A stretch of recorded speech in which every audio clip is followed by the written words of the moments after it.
எதிர்த்து பேசிட்டு வணக்கம் நண்பர்களே, நேர்பட பேசு நிகழ்ச்சிக்கு வரவேற்கிறோம். மிக முக்கியமான ஒரு தலைப்பாக, ஆனால் தொடர் தலைப்பாக இருந்து கொண்டதுன்னு சொல்லணும். கடந்த சில மாதங்களாகவே இது குறித்து தான் பேசிக் கொண்டிருக்கின்றோம். இன்றைக்கு அதிமுகவுடைய உட்கட்சியில பல்வேறு திருப்பங்கள் நிகழ்ந்திருக்கின்றன. மிக குறிப்பாக திரு டிடிவி தினகரனுடைய அவர் கட்சியில சேர்க்கப்பட்டது, மீண்டும் இணைக்கப்பட்டது என்பதே செல்லாது, அது சட்ட விதிகளுக்கு உட்படாதது என்கிற ஒரு தீர்மானம் இன்றைக்கு நிறைவேற்றப்பட்டிருக்கிறது. கூடுதலாக அவரால் நியமிக்கப்பட்ட கட்சி நிர்வாகிகளுடைய நியமனம் என்பதும் முழுமையாக செல்லாது என்கிற தீர்மானத்தை முதலமைச்சர் திரு எடப்பாடி பழனிசாமி உள்ளிட்ட தலைவர்கள் முன்னின்று இன்றைக்கு நிறைவேற்றியிருக்கிறார்கள். முதல் கையெழுத்தாக திரு எடப்பாடி பழனிசாமி அதில் கையெழுத்திட்டிருக்கிறார். 27 பேர் கையெழுத்திட்டிருக்கிறார்கள் நிர்வாகிகள். அத்தனை பேரும் ஜெயலலிதா அவர்கள் பொதுச் செயலாளராக இருந்தபோது கட்சியில் நியமிக்கப்பட்டவர்கள். அந்த இது ஒரு பக்கம் இருக்க, தினகரன் இனிமேல் அதிமுகவில் இல்லை, முழுமையாக நாங்கள் ஒதுக்கி வைக்கிறோம் என்பதாக இந்த ஒரு பொருள் எடுத்துக்கொள்ளப்பட வேண்டியதாக இருந்தது. இன்னொரு பக்கம் அந்த அறிக்கையிலேயே, அந்த தீர்மானத்திலேயே மிக முக்கியத்துவம் வாய்ந்ததாக, ஜெயலலிதா அவர்கள் இருந்த பொதுச் செயலாளர் பொறுப்பில் இன்னொருவரை பார்ப்பது என்பது முடியாத காரியம் என்பதாக சொல்லப்பட்டிருக்கிறது. எனவே பொதுச் செயலாளர் என்கிற பொறுப்பு இனிமேல் இருக்குமா என்கிற கேள்வியும் கூட இதிலிருந்து எழுப்பப்படுகிறது. இதனுடைய எதிர்வினையாக உடனடியாக திரு டிடிவி தினகரன் தஞ்சையில் பத்திரிகையாளர்களை சந்தித்தார். அவர் கடுமையான விமர்சனங்களை ஆளுங்கட்சியின் மீது, முதலமைச்சர் மீதும் மற்ற அமைச்சர்கள் மீதும் வைத்திருக்கிறார். மடியில் கனம் இருக்கிறது, அதனால்தான் இவ்வளவு தூரம் அச்சப்படுகிறார்கள் என்கிற ஒரு நேரடியான தாக்குதல் இன்றைக்கு திரு டிடிவி தினகரனிடமிருந்து வந்திருக்கிறது.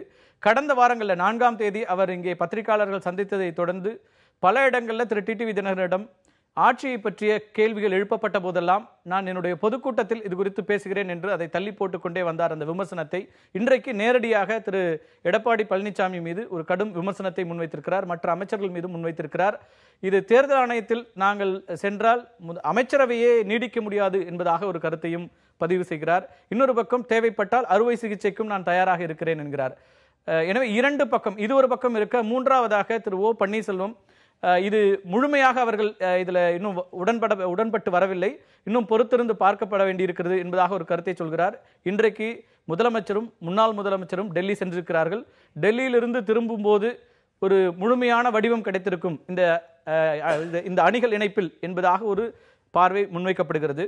என்ன நடக்கிறது, கட்சியினுடைய ஒரு கட்சி யார் கையில் இருக்க போகிறது என்பதுதான் இன்றைக்கு கேள்வியாக இருக்கிறது. நிர்வாகத்தினுடைய தலைமையாக திரு எடப்பாடி பழனிசாமி இருக்கிறார். கட்சியினுடைய தலைமை யாருடைய கையில் இருக்கும்? இதுதான் இன்றைய விவாத தலைப்பாக இருக்கிறது. இன்றைய நம்முடைய விவாதத்தில் பங்கேற்கிறார்கள் தினகரன் அணியின் சார்பாக திரு டிடிவி தினகரன் அணியின் சார்பாக சட்டமன்ற உறுப்பினர் தங்க தமிழ்ச்செல்வன், அதே போல திரு எடப்பாடி பழனிசாமி அணியின் சார்பாக திரு குரலார் கோபிநாதன், வழக்கறிஞர் திரு தமிழ்மணி மூத்த வழக்கறிஞர், அதே போல அரசியல் விமர்சகர் திரு சுமன் சி ராமன், நம்மோடு திரு ஓ பன்னீர்செல்வம் அணியின் சார்பாக தூத்துக்குடி செல்வம் திருநெல்வேலியிலிருந்து இணைகிறார். அதே போல பத்திரிகையாளர் லட்சுமி சுப்பிரமணியன் விரைவில் இணைய இருக்கிறார். அனைவருக்கும் வணக்கம். இந்த அறுவை சிகிச்சை அப்படிங்கிற ஒரு வார்த்தை சொல்றீங்க, என்ன அறுவை சிகிச்சை செய்ய போறார் திரு டிடிவி தினகரன்? அதுக்கு முதல்ல நீங்கள் இப்போ நான் உங்கள் டிவிக்கு பேட்டிக்காக வந்தேன். லிஃப்டில் ஏறும்போது உண்மையின் காவலர்களே வருகன்னு ஒரு போர்டு வச்சுருந்தீங்க. இன்றைக்கி நடந்த சம்பவத்தை பார்த்தா எனக்கு கொஞ்சம் சிரிப்பாக தான் சார் இருக்குது. எங்கள் கட்சியினுடைய பைலா எல்லாருக்குமே நல்லா தெரியும். ஒரு அசாதாரணமான சூழ்நிலையில் ஒரு பொதுச் செயலாளர் இறக்கக்கூடிய நிலைமையில் எங்களுக்கு தேவை டைம் பீயிங் ஒரு பொதுச் செயலாளர். அதுக்கு ஒரு பொதுக்குழு, ஒரு 3000 பேர் கொண்ட பொதுக்குழு, அதுதான் எங்களுக்கு சுப்ரீம் அத்தாரிட்டி. எப்படி உச்சநீதிமன்றம் வழக்குகளுக்கு உச்சநீதிமன்றம் எப்படியோ எங்கள் கட்சிக்கு அத்தாரிட்டி அந்த பொதுக்குழு தான். அந்த 3000 பேர் கூடி டைம்பிங் தற்காலிக பொதுச் செயலாளராக தேர்வு பண்ணுறாங்க சின்னம்மாவை. நாங்கள் பண்ணலை. இதே எடப்பாடி பழனிசாமி, இதே ஓ பன்னீர்செல்வம், இதே செங்கோட்டையன், இதே திண்டுக்கல் சீனிவாசன் தான் போய் காலில் விழுந்து கெஞ்சி கெதறி நீங்கள் தான் பொதுச் செயலாளராக வரணும்னு சொல்லி தேர்வு பண்ணுறோம். முடிஞ்சு போச்சு. பைலா பிரகாரம் தேர்வு பண்ணது சட்டப்படி செல்லும். இதை யாரும் மாற்றவோ நீக்கவோ யாருக்கும் அதிகாரம் இல்லை. முடிஞ்சு போச்சு. இல்லை, அதுதான் தேர்தல் ஆணையத்தில் நிற்குது. இப்போ இருக்கட்டும், வழக்கு அது பிரிஞ்சு போனவங்க போட்ட வழக்கில் நிற்கிது. அதுக்கு பிறகு பொதுச் செயலாளர் பார்த்து ஒருவரை நீக்குவதற்கோ பதவி போடுவதற்கோ அதிகாரம் இருக்குது. எங்கள் பைலா பிரகாரம் எங்கள் கட்சியினுடைய பிரிவு 30 உட்பிரிவு 5 கீழ் ஒரு பொதுச் செயலாளருக்கு அதிகாரம் இருக்குது. அது பிரகாரம் துணை பொதுச் செயலாளராக திரு டிடிவி தினகரன் நியமனம் பண்ணியிருக்காங்க. இந்த பதவின்றது நியமன பதவி. இவங்க சொல்றாங்க 5 ஆண்டு காலம் 5 ஆண்டு காலம் கட்சியிலே ஆமா, இல்ல ஆமா. அப்படிங்கிற அடிப்படையான விஷயம், அடிப்படை உறுப்பினருக்கே சிக்கல் வருது அப்படிங்கறத இவங்க மென்ஷன் பண்ணாங்க. நல்ல கேள்வி. அந்த 5 ஆண்டு காலம் அப்படின்றது எங்களுக்கு எந்த இது பதவிக்கு பொருந்தும்னு சொன்னா, ஒரு மாவட்ட செயலாளர், ஒரு பொதுச் செயலாளர், ஒரு ஒன்றிய செயலாளர் பதவிக்கு போட்டி போடக்கூடிய நபராக இருந்தால் 5 ஆண்டு காலம் முழுமையாக அதிமுகவின் உறுப்பினராக இருந்திருக்க வேண்டும். இது கட்டாயம். பொறுப்புகளுக்கு பதவிகளுக்கு உங்களுடைய தலைவர்களை நியமிக்கிற இடத்துல வர்றவருக்கு அது தேவையில்லையா? தேவையில்லை. துணை பொதுச் செயலாளர்ங்கிற அடிப்படையில நீங்க நியமனங்களை போடுறீங்க. 20 மாநில நிர்வாகிகளை நியமிக்கிற ஒருத்தருக்கு அது தேவையில்லையா? தேவையில்லை. எங்க கட்சி பயிலாத்தால் அது தேவையும் இல்லை, அது சட்டமும் இல்லை. எங்க பொதுச் செயலாளர் பார்த்து இந்த நாஞ்சில் சம்பத் மதிமுகவிலிருந்து வந்தாரு, மறுநாள் கொள்கையோர்ப்பு துணை செயலாளர் போட்டாங்களே, எப்படி அதை ஒத்துக்கிட்டீங்க? இன்னைக்கு இருக்காருல்ல கொள்கையோர்ப்பு துணை செயலாளர் நாஞ்சில் சம்பத், இன்னைக்கு மேடையில் போய் கட்சி சார்பாக முழங்குறாருல, சட்டப்படி தான் நடக்குது அது. சோ மாவட்ட செயலாளர் பொதுச் செயலாளர்ங்கிற ஒரு பொறுப்பே உருவாக்கப்பட்டது, ஏற்கனவே இல்ல. நீங்க பைலா இதெல்லாம் உருவாக்கப்பட்ட ஒரு பொறுப்புக்கு என்ன அளவுல வரும் அப்படிங்கிற ஒரு கேள்வி இருக்குல்ல, இது புதிதாக உருவாக்குறீங்க நீங்க. ஒரு பொதுச் செயலாளருக்கு அதிகாரம் என்றது எப்படின்னு சொன்னா, பொதுக்குழு உறுப்பினர்களே மொத்தமே நாங்க பார்த்தீங்களாக்க அன்னைக்கு புரட்சித் தலைவர் எம்ஜிஆர் காலத்தில் ஒரு 150 பேர் இருந்தோம். சட்டமன்ற உறுப்பினர்கள் பொதுக்குழு உறுப்பினராக வர முடியல. அப்ப அம்மா கிட்ட சொல்லும்போது அம்மா என்ன சொல்றாங்க, சீஃப் அதாவது சிறப்பு விருந்தினர்கள் சொல்லி ஒரு கிரியேட் பண்ணி ஒரு 150 பேரை கூப்பிட்டு பொதுக்குழுவை கூட்டுறாங்க. அதுக்கு அவங்களுக்கு அதிகாரம் இருக்கு. இப்படி ஒரு பொறுப்பை நியமனம் பண்றதற்கு அதிகாரம் பொதுச் செயலாளருக்கு இருக்கிறது. நியமன பதவிகளுக்கு மாவட்ட செயலாளர் ஒன்றிய செயலாளராக போட்டி போடக்கூடிய நிலைமையில் இருக்கின்ற பொழுது 5 ஆண்டு காலம் முழுமையாக கட்சியில் இருந்திருக்க வேண்டும்.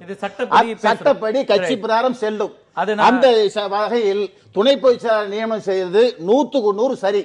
நான் அது திரு கோபிநாதன் அவர்கிட்ட கேட்கிறேன். அதுக்கு முன்னாடி சட்டப்படி அப்படிங்கிற ஒரு விஷயத்தை தாண்டி திரு டிடிவி தினகரன் அவர்களே சொன்னது, 2 அணிகளும் இணைந்தால் அதற்காக நான் விலகி நிற்கவும் தயாரா இருக்கிறேன், கட்சி ஒற்றுமை தான் எனக்கு முக்கியம், 2 பேரும் ஒன்னா சேர்ந்து வரும்போது நான் விலகி நிற்கிறேன் அப்படின்னு புதிய தலைமுறை பேட்டியில தான் சொன்னார்.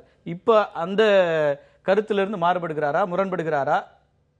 இல்ல, விலகி சேர்ந்தா நாங்க சந்தோஷம் தானே சொல்றோம். இன்னைக்கு சேருங்கன்ற இல்ல, அதுக்கான முயற்சியா தானே இவங்க எடுக்கிறாங்க. இன்னைக்கு முதலமைச்சர் தலைமையில இப்படி ஒரு தீர்மானம் போடுறது, இணைப்புக்கு ஓபிஎஸ் அணில இருந்து வைக்கிற முக்கியமான 2 கோரிக்கையில ஒண்ணு இந்த சசிகலா மற்றும் குடும்பத்தினர் இருக்கக்கூடாது அப்படிங்கிறது. திரு டிடிவி தினகரன் முழு நேர அரசியலுக்கு வரப்போகிறார், அல்ல தீவிர அரசியல் நான் ஈடுபட போறேன், நிர்வாகிகளை நியமிக்கிறேன் அப்படின்னா சொல்லும் போது அவரை ஒதுக்கி வைப்பதன் மூலமாக இது ஒரு இணைப்புக்கான அடுத்த கட்டத்துக்கான ஒரு முயற்சின்னு அவங்க சொல்றாங்க. சரிங்க, சரி, சின்னம்மா குடும்பம் இருக்கக்கூடாதுன்னு நீங்க நினைக்கிறீங்கல்ல, இன்னைக்கு நீக்கும் போதே பொதுச்செயலாளர் சேர்த்து நீக்கி இருக்க வேண்டியதானே? ஏன் நீக்கல? ஏன் அதுல பிட்டு வைக்கிறீங்க? அந்த தைரியம் இல்லை உங்களுக்கு? அப்ப பதில் நீங்களே சொல்லுங்க. அந்த வழக்கு தேர்தல் ஆணையத்தில் இருக்கு, நீங்க பேசிருங்க, அதுக்கப்புறம் நான் என்ன வழக்கு? தேர்தல் ஆணையத்தை சொன்னீங்க, தேர்தல் ஆணையத்துக்கு பொதுச் செயலாளர் நியமனம் பண்றதுக்கு அவருடைய வார்த்தையிலேயே அவர் ஒப்புக்கொண்டார். என்ன ஒண்ணு என்ன பொதுக்குழு தேர்தல் ஆணையத்துக்கு நான் பேசி முடிச்சுக்கிறேன் பொறுங்க. தேர்தல் ஆணையத்துக்கு பொதுச் செயலாளரை நியமனம் பண்றதுக்கோ நீக்குறதுக்கோ அதிகாரம் இல்ல. 100க்கு 100 எனக்கு தெரியும். சட்டப்படி செல்லாது.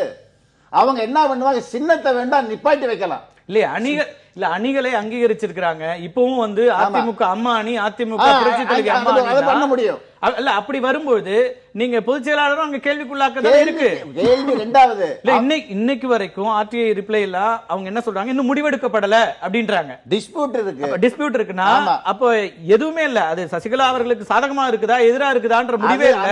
ஆனா டிஸ்பியூட்ல இருக்கு. டிஸ்பியூட் இருக்கு, ஒத்துக்கிறேன் நானு. டிஸ்பியூட்ல அடிப்படை கேள்வியை அவங்க முன்வைக்கிறது என்னன்னா, ஜெயலலிதா அவர்கள் இப்படி எல்லாம் செஞ்சாங்க, நாஞ்சல் சம்பத்துக்கு பொறுப்பு கொடுத்தாங்க அப்படின்னு நீங்க குறிப்பிட்டீங்கன்னா, ஜெயலலிதா அவர்களால் கட்சியில இருந்து நீக்கப்பட்டவர் திரு தினகரன். அவர் இருந்த வரைக்கும் கட்சியில சேர்க்கப்படவே இல்லை. இப்ப வரும்பொழுது அப்ப ஜெயலலிதாவை நீங்க உதாரணம் காமிச்சீங்கன்னா அவங்க விரும்பாத ஒரு நிகழ்வை நாங்க ஏத்துக்கணுமாங்கிற ஒரு கேள்வி முன்வைக்கிறாங்க. இதே அப்ப புரட்சி தலைவி அம்மாவால் நீக்கப்பட்டவர் தான் ஓ பன்னீர்செல்வம். எங்க நீக்கப்பட்ட? ஜானை அணியில் இருக்கும்போது அது எப்பங்க அதுக்கப்புறம் அவங்களே சேர்த்துக்கிட்டாங்க. ஏங்க நீங்க இல்ல, அவங்க சேர்த்துக்கிட்டது வேற. இல்லங்க இப்ப நேத்து இல்ல, ஜெயலலிதா அவர்கள் சேர்த்துக் நீங்க கொள்வது சொல்றீங்க வேற. இல்ல இப்ப நீக்கப்பட்டவங்க சேர்த்தப்பட்டவங்கன்னு சொல்லி எங்க கட்சியில அதாவது இல்ல, இவருடைய பொறுங்க, நிலைப்பாடு பொறுங்க. என்னன்னா, புரட்சி தலைவி போட்ட பதவியே இவர் கொஸ்டின் பண்றாருன்னு அர்த்தம். நான் question நீங்க பண்ணல. அதுதான் அர்த்தம். என்ன question நீங்க பண்றேன்? நீங்க இப்ப ஓபிஎஸ் அவர் போட்டது தவறு, அப்புறம் ஜானகணிகள் இருக்கும்போது அதன் பிறகு புரட்சி தலைவியால் அவர் நியமிக்கப்பட்டிருக்கிறார். அப்ப நீங்க அதையே கொஸ்டின் பண்றீங்கன்னு அர்த்தம். இல்ல, question நீங்க பண்ணல. கொஸ்டின் பண்றது எதை கொஸ்டின் எங்க பண்ணணும்னா கட்சியை பொறுத்தளவுக்கு சட்ட பிரகாரம் எது கட்சியை விட்டு சரி எது எடுப்பாங்க. சரியல்ல. கட்சியை விட்டு நீக்குவாங்க, பொறுத்துதான் இருக்கணும். பொறுப்பு வரந்து விட்டு பொறுத்துதான் இருக்கணும். இது எங்க கட்சியினுடைய நீதி. நாங்க மீற முடியாது. நீங்க தவறு செய்தவர்கள் நீக்கப்படுவார்கள். அப்ப கூறாமே தவறு செய்யறாங்க. நம்ம தொடர்ந்து பேசலாம். திரு கோபிநாதன், இதுல இத்தனை நாட்கள் திரு டிடிவி தினகரன் மீண்டும் கட்சியில இணைக்கப்பட்டு அவருக்கு பொறுப்பு கொடுக்கப்பட்டு இதையெல்லாம் இன்னைக்கு வந்து நம்ம எதிர்க்கிறோம். இது வந்து சட்டத்திட்டத்திற்கு எதிராக இருக்கிறது, இதை ஏற்றுக்கொள்ள முடியாது அப்படின்னு முதலமைச்சர் தலைமையில் இருக்கிற மற்ற எல்லா நிர்வாகிகளும் சேர்ந்து இன்னைக்கு கையெழுத்திடுறீங்க. இதற்கு பிறகுதான் ஆர்கே நகர் தேர்தல் வந்தது. ஆர்கே நகர் தேர்தலில் யாரெல்லாம் இந்த இதுல கையெழுத்திட்டு இருக்கிறார்களோ அத்தனை பேரும் அவருக்காக அங்க போய் பரப்புரை செய்தாங்க. அதிமுக அம்மா அணியின் சார்பாக வேட்பாளராக அவர் அங்க நிறுத்தப்பட்டார். அப்போதெல்லாம் உங்களுக்கு தெரியலையா? இன்னைக்கு என்ன திடீர்னு டிடிவி தினகரன் உள்ளே வந்த உடனே இது வந்து ஜெயலலிதா அவர்கள் இது சட்டத்திட்டத்திற்கு எதிராக இருக்கிறதுன்னு 5 மாதத்துக்கு அப்புறமா நம்ம பேசுறோமா? இன்னைக்கு பிரச்சனையே என்னன்னா, அதுக்கு முன்னாடி நான் ஒரு திருக்குறள் எப்பொழுதும் வழக்கமாக சொல்றது மாதிரி சொல்லி குரலார் அப்படிங்கிறதுக்கான அறிமுகம் இருக்கு, நீங்க சொல்லலாங்க. தேரான் தெளிவும் தெளிந்தான் கண் ஐயுருவும் தீரா இடும்பை தரும் அப்படின்னு அழகான ஒரு திருக்குறளை வள்ளுவர் சொல்லியிருக்கிறார். என்னென்னா, நீங்கள் சுற்றி இருக்கிறவர்களை யாரெல்லாம் தெரிந்தவர்கள், யாரெல்லாம் எப்படிப்பட்டவர்கள் என்பதை சரியாக தேர்ந்தெடுக்கவில்லை என்று சொன்னால் உங்களுக்கு எப்பொழுதுமே துன்பம்தான். அதோட ஒட்டி இன்னொரு திருக்குறள் சொல்லட்டுமா? சொல்லுங்க. துணிக கர்மம் புரிந்தபின் எண்ணுவோம் என்பது ஆமா, அது நான் ஏற்கனவே சொல்லியிருக்கேன். அங்கேயே இதே மன்றத்திலே சொல்லியிருக்கேன். இதே மன்றத்திலே சொல்லியிருக்கேன். ஆமா, அதுவும் அவர் செஞ்சிருக்கணும். இந்த அறிவிப்பதற்கு முன்னாடி எண்ணி துணிஞ்சிருக்கணும். எண்ணி துணியாத காரணத்தினாலதான் இன்றைக்கு சிக்கல்ல மாட்டிட்டு இருக்காரு. நாங்க நம்ம தினகரன் டிடிவியே சொல்றேன் நான். இந்த அறிவிப்பை அவர் தீர்மானத்தை எப்ப நிறைவேற்றிருக்கணும்? நீங்க இன்றைக்கு தீர்மானம் எதனால வந்தது? நான் என்ன சொல்றாங்க, இன்னைக்கு அந்த தீர்மானத்தில் நீங்க படிச்சு பார்த்தீங்கன்னா, இந்த ஆட்சிக்கும் இந்த கட்சிக்கும் குழப்பத்தை ஏற்படுத்துகிற வகையிலே இன்றைக்கு இந்த அறிவிப்பை ஒரு 60 பேருக்கு நீங்க பதவி கொடுத்திருக்கீங்க.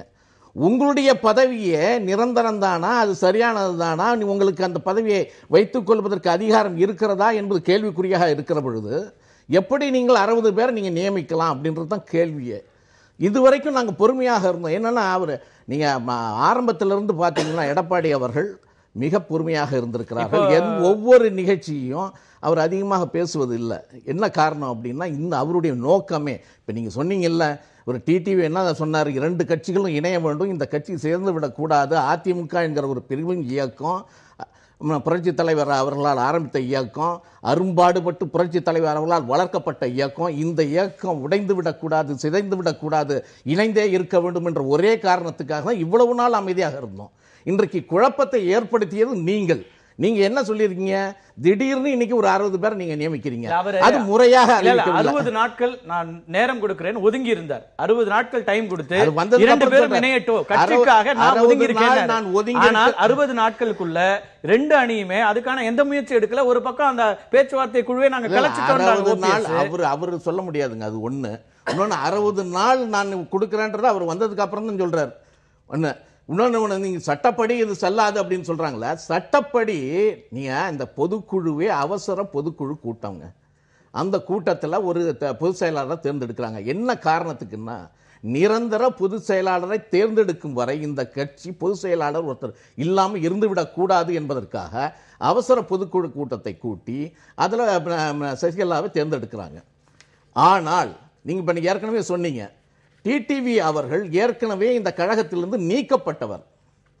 இந்த ஒரு கழகத்திலிருந்து ஒருத்தர் நீக்கப்பட்டு விட்டால் அவருக்கு ஒரு பொறுப்பு கொடுக்க வேண்டும் என்று சொன்னால் அவர் தொடர்ந்து 5 ஆண்டு காலம் இந்த கழகத்திலே பணியாற்றி இருக்க வேண்டும். அதை நீங்கள் செய்யவில்லை. அதை நீங்க அதை செய்யல. அதுதான் அந்த சட்டத்திலே நியமன பதவி. நீங்க இன்னொரு என்ன சொல்றாங்க, இவங்க இவங்க என்ன சொல்றாங்க, ஒருத்தர் இந்த கழகத்துல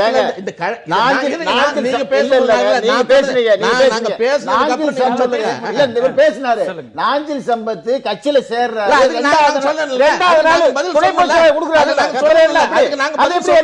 அதுதான் நீங்க ஏற்கனவே சொல்லிட்டீங்க.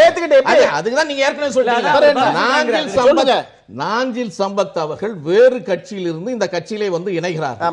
ஒண்ணு என்னன்னா, அவர் இந்த கட்சியில் செயல்பட்டு அவரை நீக்கவில்லை, இந்த கட்சிக்கு விரோதமாக அவர் செயல்படவில்லை, இந்த கட்சியிலே இருந்து கொண்டு அவர் அதிகமாக எதுவும் பேசவில்லை, இந்த கட்சிக்கு புதியதாக வந்து இணைகிறார். அவருக்கு இணைந்தவுடன் பதவி கொடுப்பதற்கு புரட்சி தலைவி அம்மா அவர்களுக்கு அதிகாரம் இருக்கு. புரட்சி தலைவி இல்ல, நீங்க புரட்சி தலைவி இருந்தா உங்க கதையே வேற. உங்க கதையை நீங்க புரட்சி தலைவி உங்களை 2011 விளக்குனவங்க உங்களுக்கு சேர்க்கவே இல்லையே. அம்மா இருந்தா நீங்க சேர்க்கவே இல்லையே. அம்மா இருந்தா நீங்களும் பேச மாட்டேன், நானும் பேச மாட்டேன். அதை விட்டுருங்க. அம்மா இறந்த பிறகுதான் இந்த பிரச்சனை. சொல்றேன் அது சொல்றீங்க. அவங்களுடைய நியமனத்தை, புரட்சி தலைவருடைய நியமனத்தை எந்த காலத்திலும் கேள்வி கேட்க முடியாது. ஏன்னா அவர்கள் வந்து எல்லாத்துக்கும் அப்பாற்பட்டவர்கள். நீங்க புரட்சி தலைவரும் புரட்சி தலைவி முக்கியம் என்னன்னா, அவங்க ஜெயலலிதா இருக்காங்களா அல்லது சசிகலா அவர்கள் இருக்காங்களாங்கிறது இல்ல, பொதுச் செயலாளர் பொறுப்புல இருந்து என்ன செய்யறாங்கன்றதானே. பொதுச் செயலாளர் போடுறவரை உங்களுக்கு டெம்பரவரியா ஒரு பொதுச் செயலாளர் தேவை அப்படின்னு அவங்க இருக்காங்க. அவங்க வந்து நீங்க உங்களுடைய பதவிகள் சரியாக இருக்க வேண்டும். இதற்கு நடுவுல தேர்தல் ஆணையத்துக்கு இன்னொரு பிரிவுகள் போயிருக்காங்க. அங்க போயிருக்கிற பொழுது இந்த இதுவே கொஸ்டின் ஆகிருச்சு. அவங்களே தேர்தல் ஆணையமே இந்த மாதிரி துணை பொதுச் செயலாளர் என்ற ஒரு பதவியே இல்ல, எடுக்க மாட்டேன் இல்ல. இப்ப திடீர்னு திரு டிடிவி தினகரனை கட்சியிலிருந்து ஒதுக்கி வைப்பது, அவருக்கு அதிகாரம் இல்ல, அவர் சேர்க்கப்பட்டதே தவறு அப்படின்னா சொல்ல வேண்டிய நிர்பந்தம் எங்கிருந்து? ஏன்னா அவர் பதவி, அதை ஒரு கட்சியில ஒரு குழப்பத்தை ஏற்படுத்த ஆரம்பித்த காரணத்தினால்தான், வேற எதுவுமே கிடையாது. இந்த பதவியை, இந்த 60 பதவியை 2 மாசமா ஒதுக்கி இருக்காரு. இந்த 60 பதவியை முறையாக இவர்களை கலந்து ஆலோசித்து நீங்க என்ன சொல்றீங்க? நாங்க வந்து இந்த அதிமுகவுடைய ஆட்சி முக்கியம் அப்படிங்கிறது திரு டிடிவி தினகரனுடைய கருத்தும் உங்களை போன்ற எல்லாருமே சொல்றது. அந்த ஆட்சி முக்கியம்னா அது முதலமைச்சர் கிட்ட கூட இதை பற்றி கலந்து பேசாம அல்லது வேறு யாரோடையும் பேசாம நீங்களா நிர்வாகிகளை நியமிக்கிறதுங்கிறது சரியா இருக்க முடியுமா? அது கலந்து பேசி முடிவு எடுக்கணும்ன்றதுக்கு நாங்களும் பேசி பார்த்தோம். யாரும் இவங்க பேசுறதுக்கு முன் வரல அமைச்சர்கள். நானே 2 முதலமைச்சர் பேசுறேன், அவர்தான் முதல் கையெழுத்து போட்டு முடிவு எடுத்திருக்காரு. நானும் தலவாய் சுந்தரமும் போய் இதே முதலமைச்சர் டிடிவி அதை சொல்லவே இல்லை.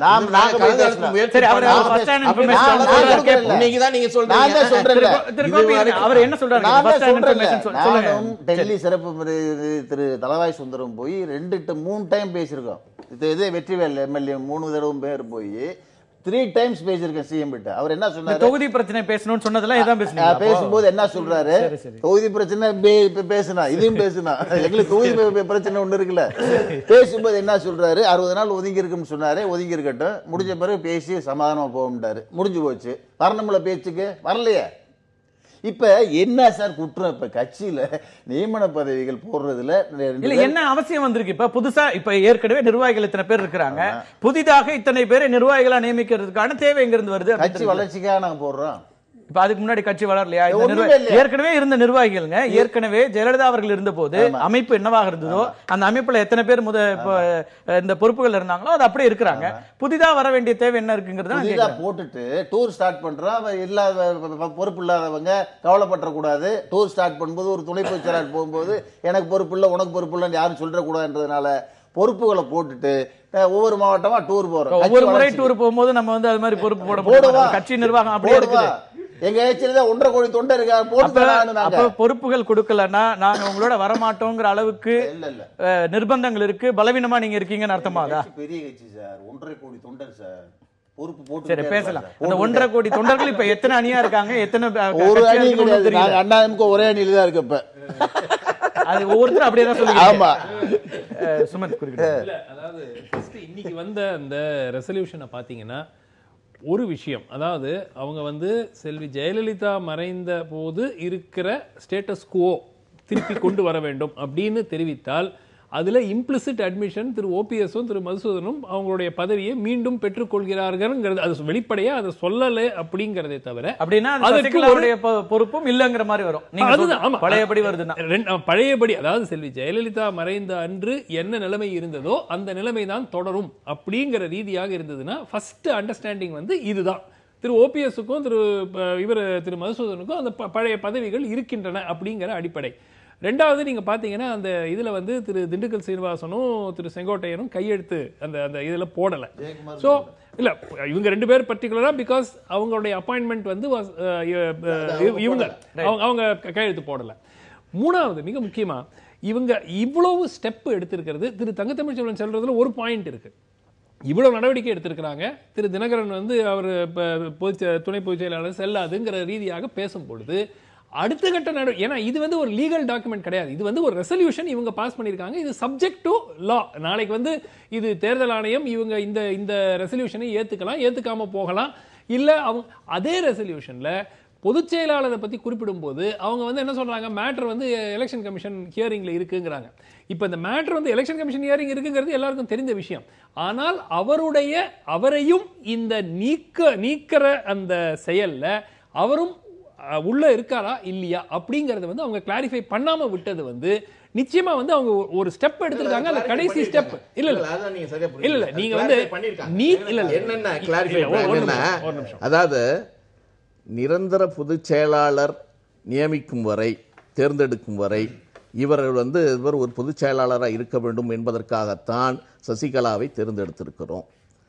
சசிகலாவினுடைய பதவி இன்றைக்கு தேர்தல் ஆணையத்தில் கேள்விக்குறியாக இருக்கிறது. சோ அது வருகிற வரை அதனுடைய பொறுப்பை வருகிற வரை நிரந்தர பொதுச் செயலாளர் தேர்ந்தெடுக்கலையே. ஒரு நிமிஷம் நான் முடிச்சேன். அடிப்படையா திரு கேசி பழனிசாமி ஒரு அபிடவிட் போட்டிருக்கிறாரு எலெக்ஷன் கமிஷன் முன்னாடி, இது செல்லாது, அவங்க பொதுச் செயலாளர் இருக்கிறது செல்லாது. இப்ப வந்து 2 அணிகளும் ஒன்றாகிவிட்டால் அந்த பெட்டிஷனை நீங்க வித்ட்ரா பண்ணி பொதுக்குழு கூப்பிட்டு நீங்க வந்து இது செல்லாதுன்னு ஒரு இது பிளான் பண்ணிட்டா முடிஞ்சு போச்சு. ஆனால் அது இல்லையா, அதை பத்தி எதுவுமே வந்து இந்த ரெசல்யூஷன்ல இல்ல. அதனால ஒரு ஸ்டெப் எடுத்திருக்காங்கிறது நிச்சயமா உண்மை.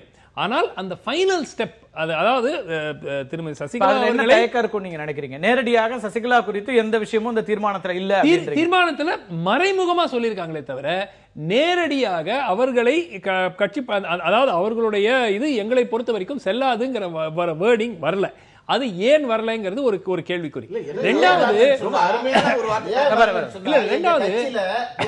நீக்கக்கூடிய அதிகாரம் யாருக்குமே இல்ல. இல்ல ஒரு நிமிஷம் இருங்க. இல்ல அவங்களுடைய இப்ப ரெண்டாவது விஷயம் திரு தினகரனுடைய நியமனம், அதுவே வந்து இந்த 35 இந்த செக்ஷன்ல வந்து பார்க்க வேண்டிய அவசியமே கிடையாது. திருமதி சசிகலா பொதுச் செயலாளர் நியமிக்கப்பட்டது செல்லாதுன்னா இது ஆட்டோமேட்டிக்கா செல்லாது. அதுக்கப்புறம் நீங்க இந்த செக்ஷன்ல 5 வருஷம் இருந்தாரா 5 வருஷம் இல்லையாங்கிறதெல்லாம் வந்து பார்க்க வேண்டிய அவசியம் கிடையாது. அது ஒரு பாயிண்ட்.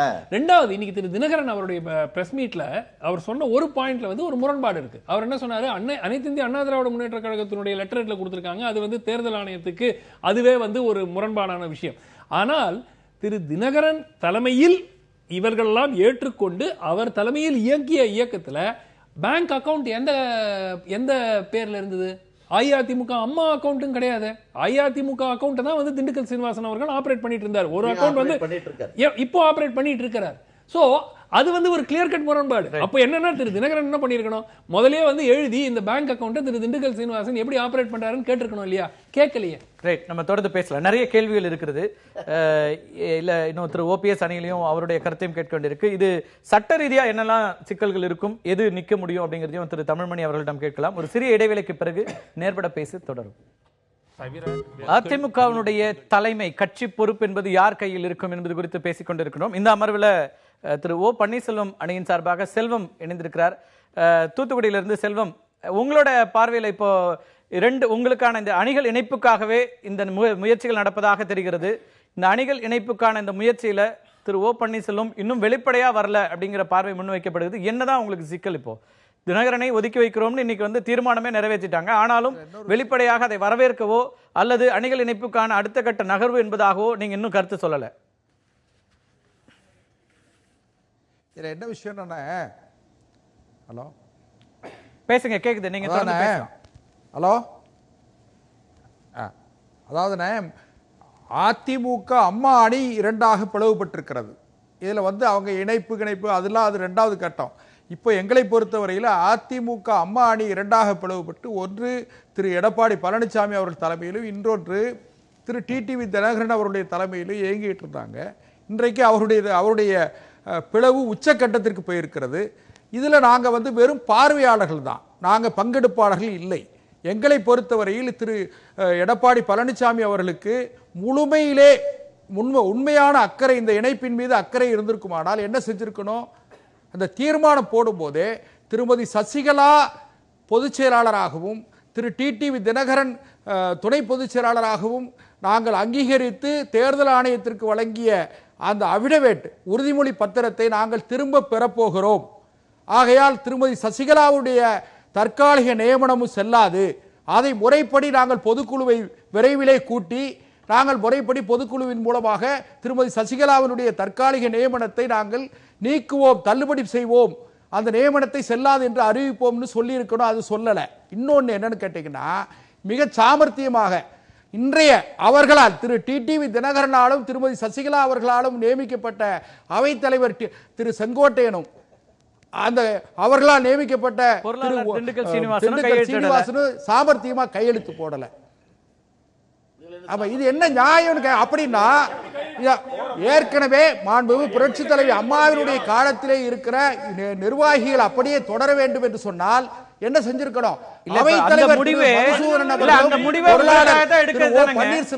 இல்ல திரு செல்வம், அந்த முடிவு எடுக்கப்பட்டதே இணைப்புக்கான ஒரு விஷயமா தானே பார்க்கப்பட வேண்டியிருக்கு. நீங்க அதுக்குள்ள வரவே இல்லையே. ஜெயலலிதா அவர்கள் இருந்தபோது யாரெல்லாம் அவர்களை மட்டும் வைத்துக் கொள்கிறோம் சொல்வதன் மூலமாக மறைமுகமாக உங்களுக்கு எல்லாம் ஏற்கனவே என்ன பொறுப்பு இருந்தோ அது இருக்குங்கிறதுக்கான ஒரு அடுத்த கட்ட நகர்வு தான் அது. இன்னும் கூட நான் இன்னொரு விஷயம், இதுல திரு எடப்பாடி பழனிசாமி அவர்கள் இன்னும் நாடகம் நடத்துகிறார். திரு டிடிவி தினகரன் அவர்களை நான் இன்னும் கூட என்ன சொல்றேன்னா, அவர்கள் என்ன சொல்லிட்டு இருந்தீங்க? ஜெயக்குமார் பேசுறாரு, மத்த அமைச்சர்கள் பேசுறாங்க, திரு எடப்பாடி பழனிசாமி இத பத்தி கருத்தே சொல்லல. நீங்க இந்த தீர்மானத்துல முதல் கையெழுத்து திரு எடப்பாடி பழனிசாமி போட்டாரு. ஆனாலும் இன்னும் நீங்க அடுத்தது இது வரல அப்படின்னா என்ன, இந்த உங்களோட நோக்கம் என்ன அப்படிங்கிற கேள்வி வருது இல்ல? இன்னும் அப்ப பேசி முடிக்கலையா? இன்னும் மறைமுகமான பேச்சுவார்த்தைகளை ரெண்டு தரப்புமே சொல்றீங்க. நாங்க திரைமறைவுல பேசி கொண்டிருக்கிறோம். இந்த அதிகார போட்டியில இன்னும் உங்களுக்கு முழுமையா எதுவும் பேசி முடிக்கப்படலையா? இல்லண்ணே, அதாவது திரு எடப்பாடி பழனிசாமி அவர்கள் தான் அந்த அணியினுடைய தலைவர். ஒட்டுமொத்த அந்த அணியினுடைய செயல்பாடுகளுக்கு அவர் தான் பொறுப்பு. அதனால் நான் என்ன சொல்றேன்னா, திரு அண்ணே, ஹலோ அண்ணே, தொடர்ந்து பேசுங்க, தொடர்ந்து பேசுங்க. கேக்குதா? கேக்குது தொடர்ந்து. அதாவது அவர்களிடத்திலே அவர்களிடத்தில் வெளிப்படையாகவும் நேர்மையான முறையிலே அவர்களிடத்தில் இணைப்புக்கான எந்த முயற்சியும் இல்லை. ஏன்னு கேட்டீங்கன்னா, எல்லா விஷயத்திலும் மரியாதைக்குரிய அண்ணன் தங்க தமிழ்ச்செல்வன் சொன்னதை போல ஆர்கே நகர் தொகுதியில திரு டிடிவி தினகரன் அவர்களை வேட்பாளராக முன்மொழிந்தது யாரு? ஆட்சி மன்ற குழு யாரு? திரு எடப்பாடி பழனிசாமி, திரு செங்கோட்டையன், திண்டுக்கல் சீனிவாசன், இவங்க தானே சார் பண்ணாங்க. ஏன்னா நேற்றைக்கு விதைத்ததை இன்றைக்கு அறுக்கிறார்கள். இப்ப இடையில இவங்களுக்குள்ள எந்த பிரச்சனையும் கிடையாது. திரு டிடிவி தினகரன் சொல்கிற ஒரு 5 நபர்களை, 5 சட்டமன்ற உறுப்பினர்களை, மரியாதைக்குரிய அண்ணன் தங்க தமிழ்ச்செல்வன், செந்தில் பாலாஜி, திரு செல்வம் இணைப்புல இருங்க. திரு செல்வம் தொடர்ந்து பேசலாம், இணைப்புல இருங்க. திரு திவாகரன் இப்போது பத்திரிகையாளர்களை சந்தித்து வராரு. இந்த பிரச்சனை குறித்து பேசிக் கொண்டிருக்கிறார். அந்த பத்திரிகையாளர் சந்திப்பை பார்க்கலாம், தொடர்ந்து நம்ம விவாதிப்போம். தொழில்நுட்ப கோளாறாக இருக்கிறது, அங்க சிக்னல்ஸ் சரியா இல்ல. ஆனால் இந்த பிரச்சனை குறித்து தான் திவாகரனும் அங்கே பேசிக் கொண்டிருக்கிறார். கட்சிகளுடைய இணைப்புல ஏற்பட்டிருக்கிற இன்றைய நாள் முழுவதும் நடந்து கொண்டிருக்கிற விஷயங்கள் குறித்து தன்னுடைய கருத்துக்களை பதிவு பண்றாரு. மீண்டும் அதை பார்க்கலாம். திரு தமிழ்மணி, இந்த விஷயத்துல ஒரு வழக்கறிஞராக இப்போ இந்த சிக்கல்கள்ல இப்போ இவருடைய நியமனமே கட்சியினுடைய இதுக்கு பிரிவுகளின்படி செல்லாது அப்படின்னு ஒரு முடிவு எடுக்கிறாங்க அவங்க, அது எப்படி பாக்குறீங்க? ஒரு 3 விஷயம் நான் தெளிவுபடுத்தணும். ஒன்று, இவங்க தலையிலேருந்து ஆரம்பிக்காம வாலிலேருந்து ஆரம்பிச்சிருக்கிறாங்க. எப்போ அவங்க கட்சி அலுவலகத்திலிருந்து திருமதி சசிகலாவுடைய படங்கள் பேனர்களை எல்லாம் எடுத்தாங்களோ அன்னைக்கே இவங்க தீர்மானம் அந்த அம்மா செல்லாதுன்னு தேர்ந்தெடுத்து செல்லாதுன்னு போட்டிருந்தால் அது ஒரு நியாயமாக இருக்கும். இப்போ அவரால் நியமிக்கப்பட்ட திரு தினகரன் நியமனம் செல்லாதுன்னு சொல்கிற இவங்க நாளைக்கு காலையில் பரப்பனகரகாரத்தில் போய் ஒரு பேப்பரில் எழுதி இவங்களை நான் நியமிக்கிறேன்னு அந்த அம்மா கையெழுத்து போட்டு கொடுத்துட்டால் அப்போ ஏற்றுக்குவாங்களா? நான் இவர்கள் இன்னைக்கு வரைக்கும் அவங்க அந்த அம்மா விலக்கி தீர்மானம் போடலை, ஏதோ காரணமோ வழக்கெல்லாம் இருக்குன்னு அவங்க சொல்கிறாங்க. நீதிமன்றத்தில் இவங்க போட்ட மாதிரி தெரியல, கட்சி இந்த அணியோ அந்த அணியோ போடலை. அப்படி வழக்குகள் இருந்தாலும் அவர்கள் சொல்லுகிற கூற்றை ஏற்றுக்கொண்டாலே எந்த வழக்கிலும் அவர் பொதுச் செயலாளராக இருப்பதற்கு ஸ்டேயோ இன்ஜெக்ஷனோ கொடுக்கப்படவில்லை.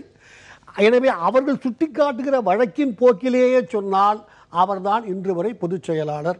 எனவே அதில் எந்தவித மாற்றமும் இல்லை. அவர் நீக்கப்படுகிற வரை இவர்கள் செய்கிற முயற்சியெல்லாம் பன்னீர்செல்வம் அவர்களை சாந்தப்படுத்தி அழைத்து வந்து ஒன்றாக்கிவிட்டால் இவர்களுக்கு ஒரு இமீடியட் சிக்கல் இருக்குது, ஒரு நீண்ட கால சிக்கல் இருக்குது. இமீடியட் சிக்கல் அநேகமாக நாளையோ இல்லை திங்கட்கிழமையோ உயர்நீதிமன்றம் தீர்ப்பு வழங்கப் போகிறது. உள்ளாட்சி தேர்தலை பொறுத்தவரை தேதியெல்லாம் கொடுத்து விட்டார்கள்.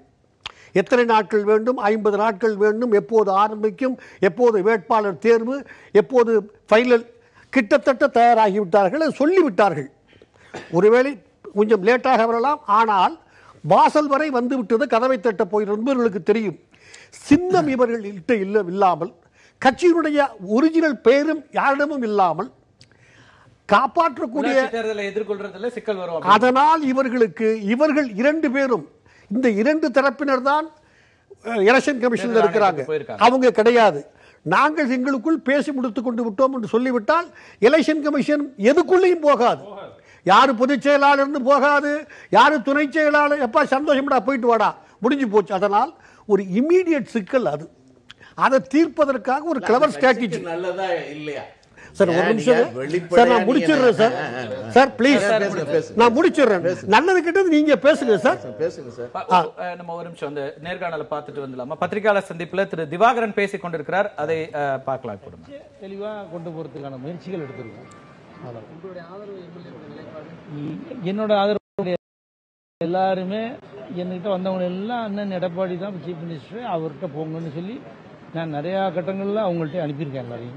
இது வந்து அவருக்கே தெரியும், எல்லாருக்குமே தெரியும், இது வந்த எம்எல்ஏக்களுக்கும் தெரியும். எல்லாரும் போங்க, போய் அங்கே இருந்து முதல்ல தொண்டர்களை கவனிங்க, நலத்திட்டங்களை பாருங்க, நல்ல விஷயங்கள் நடக்கிறதுக்கு எல்லாம் துணையா இருங்கன்னு சொல்லி போக சொல்லியிருக்கோம். இல்லை பாக்கி இப்போ இதுல எல்லாம் அரசியல்வாதிகள்லாம் எடுத்தங்கவுத்தன் பண்றாப்புல எல்லாம் பண்ண மாட்டாங்க. அந்த மாதிரி பண்றதுக்கெல்லாம் நாங்களும் அலோவ் பண்ண மாட்டோம், அனுமதிக்க மாட்டோம், நிச்சயமா அனுமதிக்க மாட்டோம். காலங்கள் இந்த அரசாங்கம் நல்ல பாதகமும் வந்துடாது. அதெல்லாம் ஸ்பெகுலேஷன்ஸ் பிரஸ்லையும் எதிர்கட்சிகள் தூண்டி விடுறாங்க. சொல்றது புரியுதா? ஏங்க இந்த கட்சி வச்சதுன்னா அந்த ஆட்சி வந்துருக்குது. அப்படிங்கும்போது இந்த கட்சியை காப்பாற்றணும்னு நினைக்கிறவங்க ஆட்சி ஆட்டோமேட்டிக்காக அவங்களுக்கு வந்து இப்போ நல்லவர்கள் கையில் இருக்கு, அவங்க நிச்சயமா நல்லா கொண்டு போவாங்க. நீட் தேர்வு, காவேரி இஷ்யூலாம் வந்து தமிழகத்துடைய உரிமைகள் தொடர்ந்து பறிபோயிட்டு இருக்குன்னு சொல்றாங்க. போயிட்டு தான் இருக்கு. நீட் தேர்வுலையும் போயிட்டு இருக்கு, காவேரி பிரச்சனைலையும் போயிட்டு இருக்கு, எல்லாத்துலேயுமே போயிட்டு இருக்கு. நாங்களாம் நிராயுத பாணி, எங்களால் அதுக்கு என்ன பண்ண முடியும்? திவாகரனுடைய அந்த பத்திரிகையாளர் சந்திப்பை பார்த்தோம். இது நல்லவர்கள் கையில் ஆட்சி இருக்கிறது, அதே போல ஆட்சி வேற எந்த சிக்கலும் வராமல் நாங்கள் பார்த்துப்போம், நாங்கள் அனுமதிக்க மாட்டோம் அப்படின்னு ஒரு கருத்தையும் முன்வைக்கிறாரு. அது எனக்கு புரியல திரு தங்க தமிழ்ச்செல்வன். நான் உங்கள்கிட்ட வந்துடுறேன் திரு தமிழ்மணி வரேன். நாங்கள் அனுமதிக்க மாட்டோம் அப்படின்னா என்ன அந்த பொசிஷன்லேருந்து இந்த இது வருது சார்? இப்போ நான் ஆரம்பத்திலேருந்து உங்ககிட்ட பல தடவை சொல்லிட்டேன், இந்த 122 எம்எல்ஏக்கள் ஒன்று கூடி இந்த அரசு அமைச்சதுக்கு காரணமே அம்மா அரசு தொடரணும். தொடருதா? உங்களோட ஜனாதிபதி தேர்தல் வந்துச்சு, ஒட்டுமொத்தமாக ஓட்டு போட்டோமா? பிளவு வந்துச்சா? இனிமேலும் பிளவு இல்லை. எதுக்கு இந்த குழப்பப்ப? இல்லை, இந்த குழப்பங்களை நாங்கள் அனுமதிக்க மாட்டோம் அப்படிங்கிறாரு. நாங்கள் அனுமதிக்கல. இல்ல, அதுதான் அவர் என்ன பொசிஷன்ல இருந்து இப்போ அப்படின்னா ஏற்கனவே திரு ஓ பன்னீர்செல்வம் மணியில சொல்ற அந்த குற்றச்சாட்டு தானே இருக்கு. குடும்பத்தினுடைய கையில இருக்குதா கட்சி? அது இல்லை சார். சின்னம்மா குடும்பத்தை இல்லாம யாரு இப்ப மந்திரியா வரல, முதலமைச்சரா வரல. எம்எல்ஏக்கள் எல்லாம் சேர்ந்துதான் முதலமைச்சரை தேர்ந்தெடுத்தாங்கன்னு யார் சொல்லி போட்டான் அன்னைக்கு ஓட்டு? அவரா வந்து எடப்பாடி வந்து எங்ககிட்ட கேட்டாரா இனி முதலமைச்சராக்குங்கன்னு சொல்லி? வேற யாரும் சொன்னாங்களா? அன்னைக்கு இதே அம்மா புரட்சி தலைவர் அம்மா இறந்ததுமே நடிச்சாம 1 மணிக்கு போய் கவர்னர் மாளிகையில் 122 எம்எல்ஏக்கள் இதே ஓ பன்னீர்செல்வத்தை முதலமைச்சராக்குறோம். யார் சொல்லி? சின்னம்மா சொல்லி. தர்மயுத்தம் சொல்றாரு. அந்த தர்மயுத்தம் இன்னைக்கு தெரியல அவருக்கு சார். கொஞ்சம் நியாயமா திங்க் பண்ணு சார். ஒரு மனச்சாட்சின்னு ஒண்ணு இருக்கு சார். இதே எடப்பாடி பழனிசாமியை முதலமைச்சராக்குனது சின்னம்மா. ஒத்துக்குங்க. பதவியை நீங்க சந்தோஷமா அனுபவிங்க. அமைச்சராருங்க. நாங்க கொடுக்க வரல. எனக்கு பதவி கேட்கல, மந்திரி பதவி கேட்கல, இன்னமும் கேட்கல, இனிமேலும் கேட்க போறது இல்ல. சரி, இப்ப பொதுச் செயலாளர் அவர் மதிக்கல அல்லது அவருக்கு எதிராக இவர் நடக்கிறாருன்னா ஏன் அவர் முதலமைச்சர் வேறு முதலமைச்சரை அவரால் கொண்டு வர முடியாதா? பொதுச் செயலாளரால முடியல. யாரு அப்ப கட்சி யார் கையில் இருக்கு அப்படிங்கிறது இப்ப கேள்வி வருது இல்ல. இப்ப பொதுச் செயலாளருடைய விருப்பத்திற்கு மாறாக எடப்பாடி பழனிசாமி நடக்கிறாருன்னு வச்சுக்கோங்க. அப்ப வேறு ஒரு முதலமைச்சரை கொண்டு வருவதில் என்ன சிக்கல் இருக்க முடியும் உங்களுக்கு? சசிகலா அவர்களை நேரடியாக ஒன்னும் கொஸ்டின் பண்ணல. தினகரனே நல்ல கேள்வி கேட்டிருக்கீங்க. இப்ப அருமையான கேள்வி கேட்டிருக்கீங்க. சின்னம்மா பொதுச் செயலாளர் உள்ள இருக்காங்க, துணை பொதுச் செயலாளர் வெளியே இருக்காரு. இப்படி ஒரு டீம் முதலமைச்சர் தலைமையில் இன்னைக்கு தான் வெளியில் திறந்து ஒரு வெளிப்படையான உண்மையை பேசியிருக்காங்க. துணை பொதுச் செயலாளர் நியமனம் செல்லாதுன்னு சொல்லி இன்னைக்கு தான் சொல்லியிருக்காங்க. நான் பல தடவை முதலமைச்சரை கேட்டேன். முதலமைச்சர் தான் வாய் திறந்து சொன்னது தான் அதுக்கு விடை கிடைக்கும்னு சொன்னேன். இன்னைக்கு சொல்லிட்டார். நல்ல கேள்வி. இனிமேல் பெற்று பொதுச் செயலாளரின் முடிவுப்படி இந்த முதலமைச்சர் நீடிக்கணுமா இல்லையா என்பதை நாங்கள் கூடி முடிவு செய்து தொண்டைகிட்ட சொல்லுவோம். அப்படி ஒரு முடிவை எடுக்கக்கூடிய இடத்துல நீங்க இருக்கீங்களா? எத்தனை சட்டமன்ற உறுப்பினர்கள் உங்களோட இன்னைக்கு இந்த முடிவை ஏற்றுக்கொள்வார்கள் அப்படிங்கறத கேள்வி. இப்போ வரைக்கும் நீங்க என்ன சொல்றீங்கன்னா இந்த ஆட்சி நடக்கட்டும், முதலமைச்சர் தலைமை நடந்து கொண்டிருக்கிறது அப்படின்னு சொல்றது எல்லாமே உங்களால முடியும்னா, மாற்ற முடிந்திருக்கும்னா, அல்லது சட்டமன்ற உறுப்பினர்கள் இதுக்கு தயாரா இருந்திருந்தாங்கன்னா இப்படியான பேச்சு வந்திருக்குமாங்கிறத என் கேள்வி. இல்ல சார், நாங்க சண்டைக்கே போகலையே. இன்னைக்கு வெளிப்படையா அவ்வளவு தூரம் வந்து நாங்க இதுவரைக்கும் எடப்பாடி பழனிசாமி அரசை கவுக்கணும்னு என்னைக்காலும் பேசியிருக்கோமா? சரி, பேசியிருக்கோமா? சண்டைக்கு போகல. இல்ல இன்னைக்கு இவங்க தானே சண்டைக்கு இழுத்துருக்காங்க.